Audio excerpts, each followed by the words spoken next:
என்ன ட்விஸ்ட் அப்படின்னு நம்ம பார்த்தோம்னா, எங்க அப்பாவை வந்து இந்த கூட்டணியில சேர்க்கக்கூடாது, அப்படி சேர்த்தீங்கன்னா அது வந்து பெரிய ஒரு பிரச்சனையை உண்டு பண்ணும், பெரிய ஒரு சலசலப்பை உண்டு பண்ணும் அப்படின்னு சொல்லிட்டு ஒரு கண்டிஷனையும் போட்டிருக்காரு. அந்த கண்டிஷனுக்கு பிஜேபியும் என்டிஏ கூட்டணியும் ஓகே சொன்னதா ஒரு தகவல் வெளியாகுது.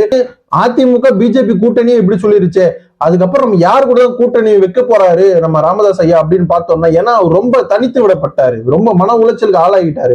என்னன்னா அது நம்ம பையனே இப்படி வந்து நம்ம எதிர்த்து நிக்கிறாரு, என்ன பண்றது, பலத்த கடை வந்து மாறல பாயுது அப்படின்னு சொல்லிட்டு நினைச்சுக்கிட்டு இருக்கிற நிலையில திமுக கூட்டணியில நம்ம சேரலாம் அப்படின்னு ஒரு மைண்ட் செட்ல இருக்கும்போது பிசிக என்ன சொல்லுதுன்னா, பாமக இருக்கிற கூட்டணியில நாங்க இருக்கவே மாட்டோம், அவங்க வந்து எங்களுடைய கொள்கை எதிரி, அதனால நாங்க அவங்க கூட இருக்க மாட்டோம், ராமதாஸ் அவர்கள் மேல நிறைய மரியாதை இருக்கு, அதுக்காக நாங்க கூட்டணிக்குள்ள எல்லாம் நாங்க இருக்க மாட்டோம், நாங்க திமுக கூட கூட்டணி வச்சா நாங்க வெளியே போயிடுவோம் அப்படின்னு சொல்லிட்டு இவர் ஒரு குண்டை போடுறாரு.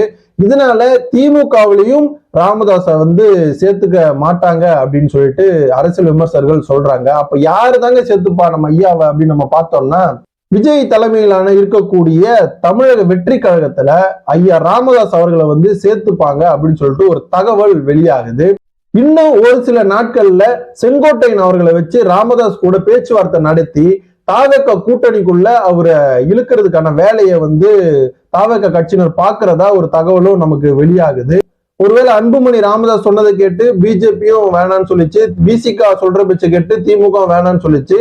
அப்போ தனித்து விடப்பட்ட நம்ம ஐயா ராமதாஸ் அவர்களை தாவேக கூட்டணியில சேர்க்கறதுக்கான வேலைகள் போயிட்டு இருக்கு. நம்ம ஐயா தாவேக கூட கூட்டணி வச்சாருன்னா ஒரு சில அவருக்குன்னு தனி ஒரு கணிசமான வாக்குகள் இருக்கிற இடத்துல தாவேக்கா வெற்றி பெறுமா, இல்ல ஐயாவுக்கு என்ன பதவி கொடுப்பாங்க? இருக்கிறதுலே மூத்த அரசியல்வாதி ஐயா ராமதாஸ் அவர்கள் தான்.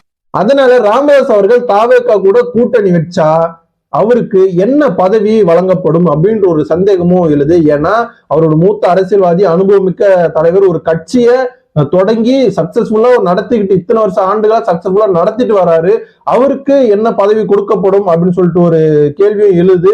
தமிழக வெற்றி கழகத்தினர் அவர் பேச்சுகளை கேட்பாங்களா? ஏன்னா அவருக்கு ஒரு மூத்த அரசியல்வாதி, இப்ப இருக்க ஜென்சி கிட்ட தான் தமிழக வெற்றி கழகத்துல இருக்காங்க, அவருடைய பேச்சுகள் எந்த மாதிரி இருக்கும், ரொம்ப பழைய வருஷனா இருந்தா அவங்க கேட்கறதுக்கு பிடிக்குமா பிடிக்காதா அப்படின்னு சொல்லிட்டு நிறைய சந்தேகங்கள் வந்து எழுது.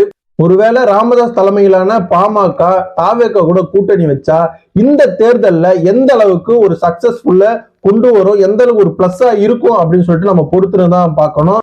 தாவேக கூட ராமதாஸ் தலைமையிலான பாமக கூட்டணி வைக்குமா வைக்காதா, அப்படி வச்சா என்னென்ன நன்மைகள் நடக்கும், என்னென்ன பாதங்கள் நடக்கும்னு சொல்லிட்டு உங்களோட கருத்துக்களை கமெண்ட் பாக்ஸ்ல கமெண்ட் பண்ணுங்க. நன்றி, வணக்கம்.